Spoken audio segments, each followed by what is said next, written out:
Assalamualaikum and hello everyone. Today I would like to share about one of Malaysian warrior of specifically the warrior of Terengganu, which is Abdul Rahman Limbong. Before we start, my name is Nur Arjini Bintino. My registration number is A20000743 and I'm from Generic 9. So first of all, who is Abdul Rahman Limbong? His full name is Haji Abdul Rahman bin Abdul Hamid bin Abdul Qadir, known as Haji Abdul Rahman Limbong or in short Tok Limbong. He was born in 1868 in Kampung Jengok Tung, Beladau Kolam, Kuala Terengganu. He was known as someone with a courteous manner, friendly, a man whose good education and good upbringing.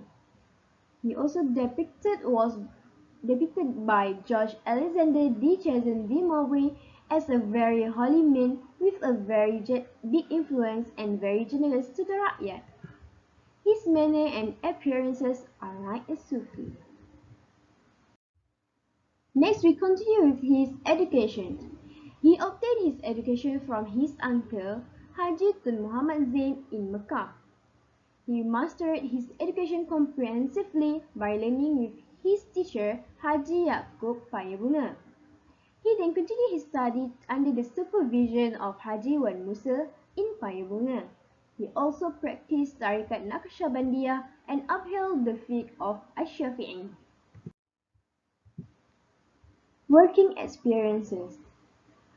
Tok Limbong is a religious teacher. He teaches religion and theological field. He also an entrepreneur. He weaving fabrics, making terompa, terenda, and agriculture tools.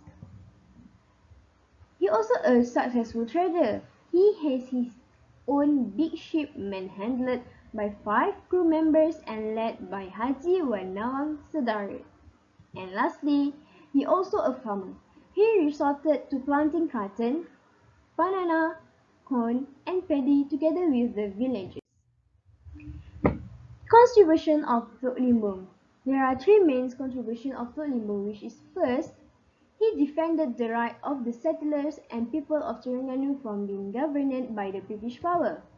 Second, he adopted the approach of religious studies of people, title defense through the court ruling, opposing the colonial power through the spirit of jihad, and defending the politics of the state by means of legislations.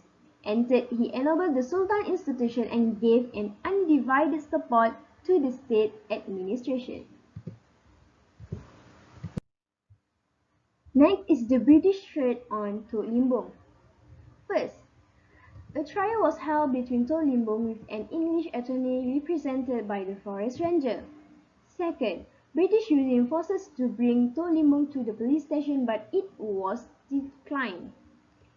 Third, British filed an execution toward the people that came with weapons to the court. Fourth, British cancelling the attorney's license. They cancelled the pleader license toward Tok Limbong. Fifth, they also cancelling the certification of the government representative and religious teacher, and they sued Tok Limbong. And lastly, British acting through the rule and divide approach. After they have lost a few times in the trials on land issue, some subtle actions to the rule and divide approach had to be carried out. Next is the journey of Tok Limbong after the British threat. First, Tok Limbong was arrested in his home in Beladau and was accused of being involved in a defense movement in 1928. He was brought to Istana Mazia to be interrogated on 28 May in the same year. Then, he was sent to Mecca. On 22nd October 1928, he had sent a letter to Sultan Sulaiman Badrul Alam Shah to allow him to return home, but he did not permitted to do so. On 6 November 1929, Tok Limbong passed away in the home of Haji Muhammad that was already prepared for him to stay in Mecca. He was buried in Mecca. That's the end of the story on Abdul Rahman Limbong, the warrior of Terengganu Darul Iman. Thank you for listening and have a nice day everyone. Goodbye.